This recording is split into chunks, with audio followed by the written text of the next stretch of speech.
नमस्कार। उदय India digital में आपका बहुत बहुत स्वागत है। मैं हूं सात्विक उपाध्याय।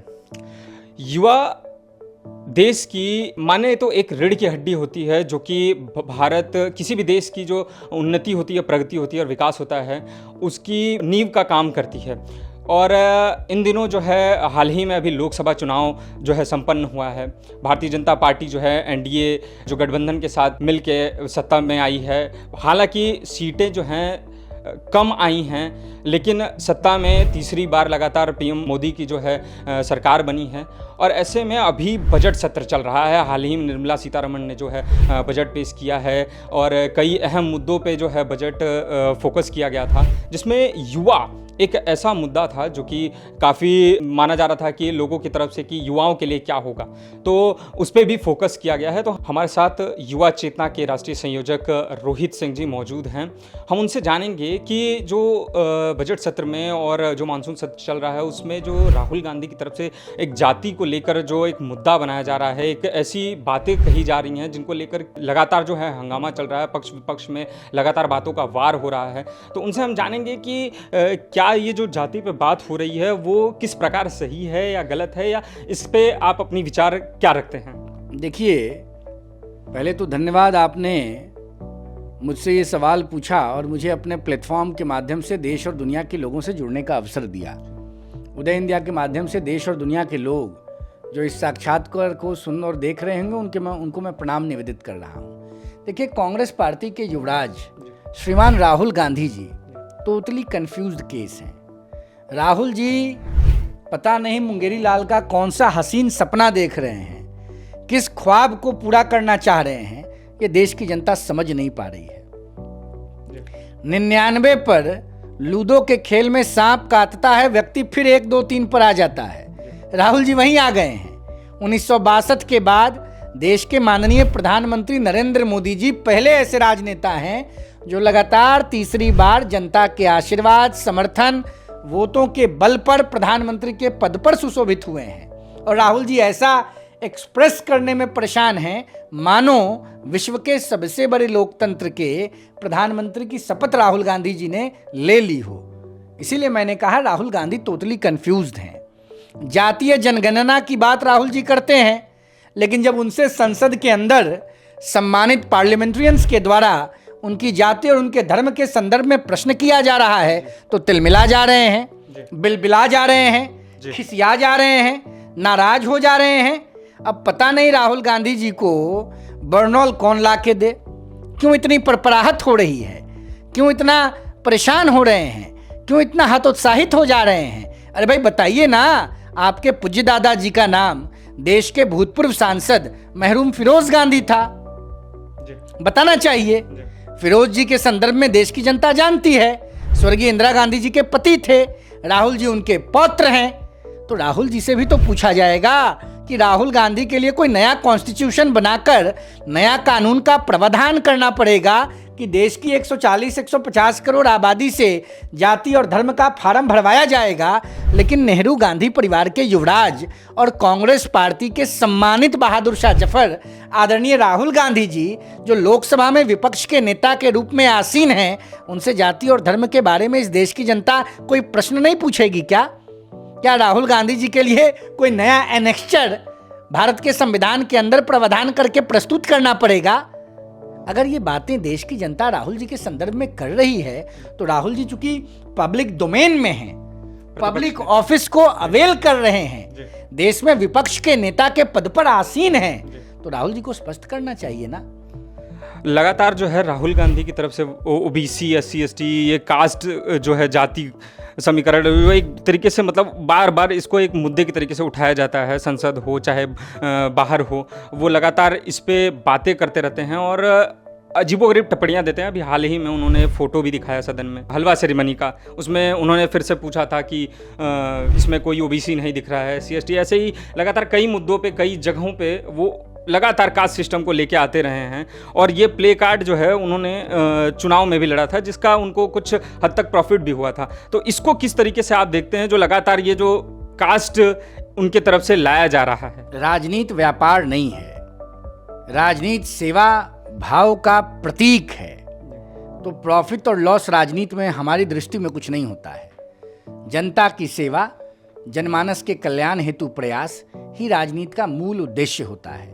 राहुल जी ओबीसी, पिछड़ा, दलित, महादलित, अत्यंत पिछड़ा, अल्पसंख्यक, गरीब, विपन्न, वंचित वर्ग की बात कर रहे हैं। अचानक से राहुल गांधी उसके बड़े हिमायती होकर उभरे हैं। हम राहुल जी से एक प्रश्न पूछना चाहते हैं उदय इंडिया के प्लेटफॉर्म के माध्यम से। हम विभिन्न प्लेटफॉर्म पर इस बात को भी रख रहे हैं, देश की आज़ादी कब हुई? 15 अगस्त 1947 को। देश को संविधान कब मिला? 26 जनवरी 1950 को। देश को संविधान किसने प्रदान किया? वंचितों, पिछड़ों, दलितों, देश के एक एक व्यक्ति के हिमायती पूज्यपाद बाबा साहब अंबेडकर जी ने। नेहरू जी को देश का सर्वोच्च सम्मान मिला, हमें कोई आपत्ति नहीं है, देश के पहले प्रधानमंत्री थे। इंदिरा गांधी जी को देश का सर्वोच्च सम्मान मिला। जीते जिंदगी कांग्रेस पार्टी की सरकार ने इंदिरा जी को और बाकी लोगों को देश का सर्वोच्च सम्मान से नवाज दिया। बाबा साहब अंबेडकर को सर्वोच्च सम्मान कांग्रेस की लीडरशिप ने क्यों नहीं प्रदान किया? क्यों नहीं पंडित जवाहरलाल नेहरू जी ने? क्यों नहीं लाल बहादुर शास्त्री जी ने? क्यों नहीं श्रीमती इंदिरा गांधी जी ने? क्यों नहीं राजीव गांधी जी ने? देश का सर्वोच्च सम्मान बाबा साहब अंबेडकर को दिया। क्यों गैर कांग्रेस की सरकार ने 1989 में बाबा साहब अंबेडकर को उनका अधिकार दिया और देश के सभी वर्ग के लोगों का सम्मान बढ़ाया, देश के सर्वोच्च सम्मान की प्रतिष्ठा बढ़ाई, बाबा साहब अंबेडकर को वो सम्मान प्रदान करके? कोई जवाब है राहुल गांधी जी के पास? हम तो संसद के अंदर नहीं हैं, नहीं तो राहुल जी का हाथ पकड़ के पूछते, उनके सामने चिरौरी करते, हाथ जोड़ के पूछते कि आदरणीय राहुल जी जवाब दीजिए ना, बाबा साहब अंबेडकर के साथ इस प्रकार का मतांतर, मतभिन्नता, इस प्रकार का दुर्भावना क्यों रखा कांग्रेस की लीडर? और उनकी फोटो दिखाई जाती है अंबेडकर जी की, तो वो साइडलाइन कर रहे हैं भैया हम आपके माध्यम से, सात्विक जी आपके माध्यम से पूछ रहे हैं राहुल जी तक अगर ये वीडियो जाए तो राहुल जी संसद में खड़े होकर जवाब दें। क्यों नहीं देश के संविधान निर्माता, वंचितों, पिछड़ों, दलितों, आर्थिक आधार पर विपन्न लोगों के नेतृत्वकर्ता बाबा साहब अंबेडकर को भारत का सर्वोच्च सम्मान, भारत रत्न से सम्मानित कांग्रेस की लीडरशिप ने नहीं किया? जवाब दे कांग्रेस पार्टी। जरूर नहीं, इस देश के स्वतंत्रता संग्राम के महानायक, देश में आजादी के बाद आपातकाल लागू हुआ, कांग्रेस पार्टी के भय, भूख, भ्रष्टाचार, परिवारवाद, हिटलरशाही, तानाशाही के खिलाफ जिस व्यक्ति ने इकबाल को बुलंद करने का काम किया, लोकनायक जयप्रकाश नारायण को भी देश का सर्वोच्च सम्मान कांग्रेस की लीडरशिप ने नहीं दिया। अटल बिहारी वाजपेयी की सरकार ने, वाजपेयी जी ने, भारतीय जनता पार्टी की सरकार ने, उस समय जो एनडीए गठबंधन की सरकार थी, उन लोगों ने जयप्रकाश जी को देश का सर्वोच्च सम्मान दिया।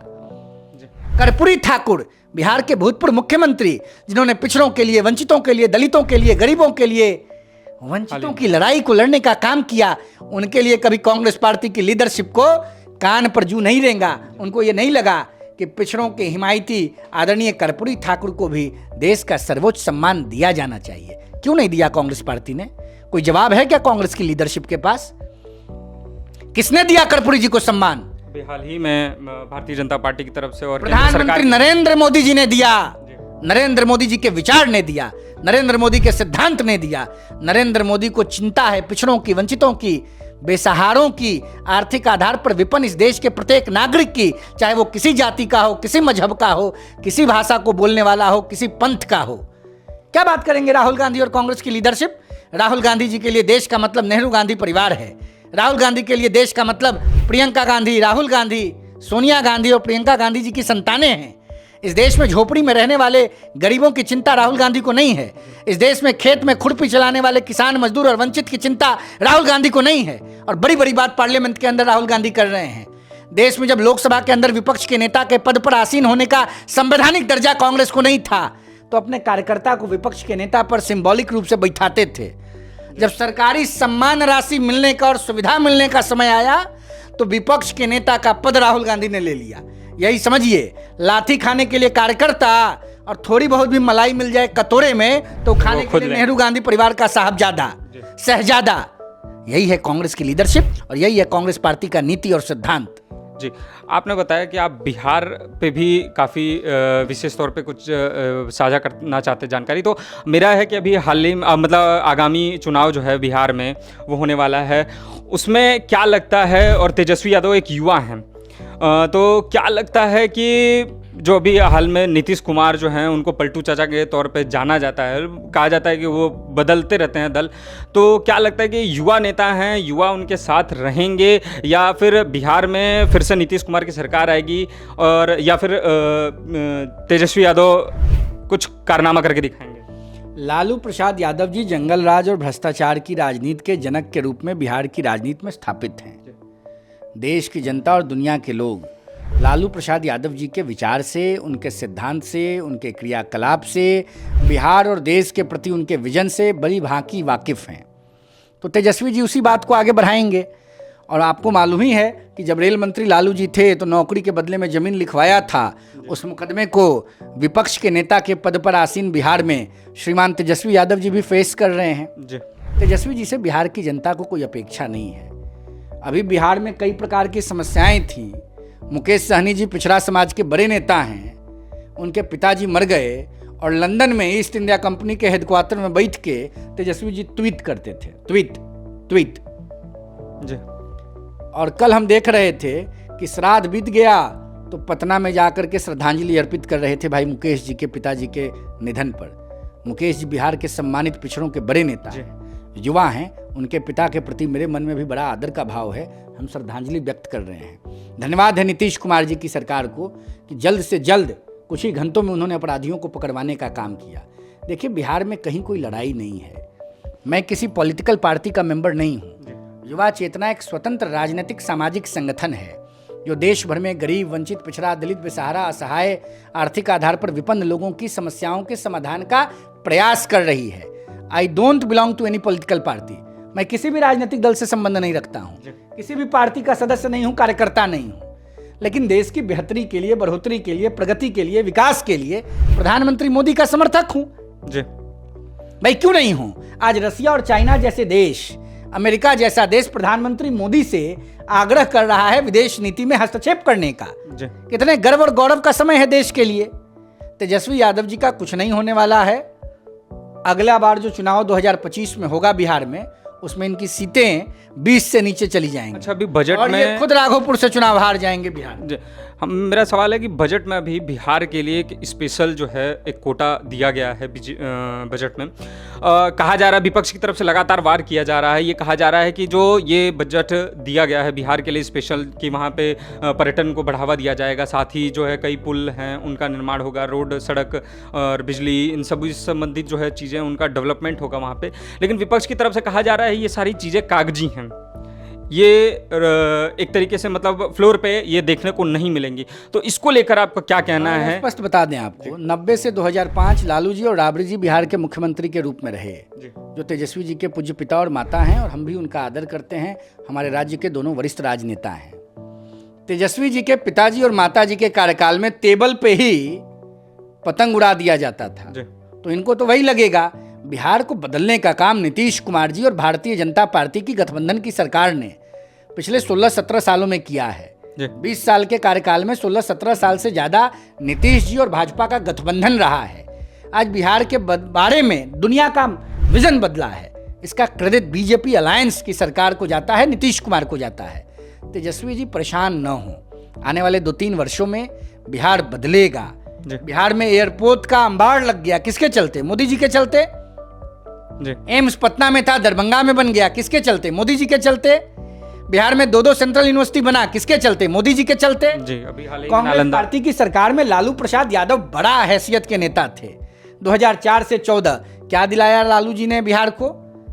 हम तो आभार प्रकट करते हैं बिहारी होने के नाते आदरणीय नरेंद्र मोदी जी का, कि दिल खोल के बिहार के पिछड़ेपन को दूर करने के लिए, बिहार को विकास के पथ पर दौड़ाने के लिए मोदी जी ने मन बड़ा करके बिहार को दिया है। बिहार की जनता गदगद है, सदियों तक प्रधानमंत्री मोदी के तस्वीर का पूजा करेगी।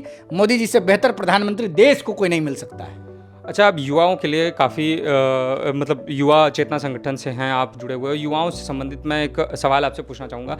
अभी जो है रोजगार जो है एक अहम मुद्दा है युवाओं से संबंधित, और साथ ही जो अभी हाल ही में कुछ घटनाएं जो बीते कुछ दिनों में हुई हैं, लगातार हो रही हैं। दिल्ली में अभी हाल ही में IAS राजेंद्र नगर में एक कोचिंग सेंटर में एक ऐसा किस्सा हुआ है, उसमें यूपी, उत्तर प्रदेश और साउथ की भी स्टूडेंट्स जो हैं उनकी मौत हुई है। हमारे बिहार की भी एक बच्ची एजुकेशन सिस्टम को लेकर क्या है, जो पॉलिसी है लगातार बिहार में औरंगाबाद की भी एक बच्ची का निधन हो गया, यूपी के लोग मरे, साउथ के लोग मरे। हम सभी बच्चों के प्रति, विद्यार्थियों के प्रति आपके प्लेटफॉर्म के माध्यम से श्रद्धांजलि अर्पित कर रहे हैं, उसमें कोई विषय नहीं है। लेकिन सबसे बड़ा जो बात है, आम आदमी पार्टी की सरकार दिल्ली में टोटल फेलियर हो गई। उनको वॉच करना चाहिए था पहले, उन्होंने नहीं किया।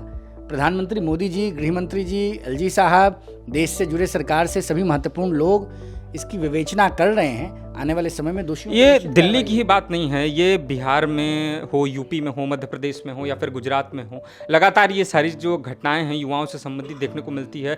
एजुकेशन सिस्टम कहा जाता है कि लगातार एक के बाद एक जो है वो फेल होते जा रहा है। कहा जाता है कि जहाँ की सरकार है वहाँ की तरफ से जो है कोई काम नहीं किया जा रहा। साथ ही साथ ये भी केंद्र पे भी एक तरीके से आरोप प्रत्यारोप लगाया जाता है। ईस्ट इंडिया कंपनी हमारे देश में राज कर रही थी, तो 1835 में लॉर्ड मैकॉले ने देश की परंपरा को समाप्त करने के लिए एक नई एजुकेशन पॉलिसी को इम्प्लीमेंट किया। देश को आज़ादी मिली, लेकिन नेहरू जी ने और कांग्रेस की सरकारों ने विचार नहीं किया मैकॉले की एजुकेशन पॉलिसी को समाप्त करने का। धन्यवाद है मोदी जी का, 2020 में नई शिक्षा नीति को लागू किया। अब देश में नई शिक्षा नीति लागू हो गई है, आने वाले 2-4-5 वर्षों में उसका प्रतिफल देखने को मिलेगा। आज विद्यार्थियों को नई शिक्षा नीति के माध्यम से देश के अतीत और वर्तमान और भविष्य से जुड़ने का अवसर मिल रहा है, तो निश्चित रूप से आने वाले 2-4-5 सालों में आपको प्रतिफल दिखेगा। दूध का दूध, पानी का पानी होगा और देश अच्छे रास्ते पर बढ़ चुका है। थोड़ा समय लगता है और मुझे पूर्ण विश्वास है, मैं किसी राजनीतिक दल से संबंध नहीं रखता हूं, मैं बार बार बोल रहा हूं, लेकिन देश सशक्त हाथों में है और देश प्रगति के पथ पर बढ़ चुका है और देश आने वाले समय में विश्व गुरु के रूप में स्थापित होने जा रहा है। 2047 में भारत दुनिया का नेतृत्व करेगा, इसके लिए सबको मिलकर काम करना चाहिए। जी, तो हमारे साथ रोहित जी थे, हम बहुत बहुत धन्यवाद करेंगे रोहित जी का। और इन्होंने जो बातें बताई हैं और कहा है कि 2047 तक जो प्रधानमंत्री का एक जो विज़न है कि 2047 तक भारत जो है विकसित होगा, तो हम आशा करेंगे और इस बात में हम भी विश्वास रखते हैं कि 2047 तक ज़रूर भारत जो है विकसित होगा। और हम बहुत बहुत धन्यवाद करते हैं रोहित जी का हमारे दर्शकों के साथ जुड़ने के लिए। और इन्होंने जो बातें बताई उसे हमारे दर्शक ज़रूर कुछ नया सीखेंगे। तो बहुत बहुत धन्यवाद। बहुत धन्यवाद।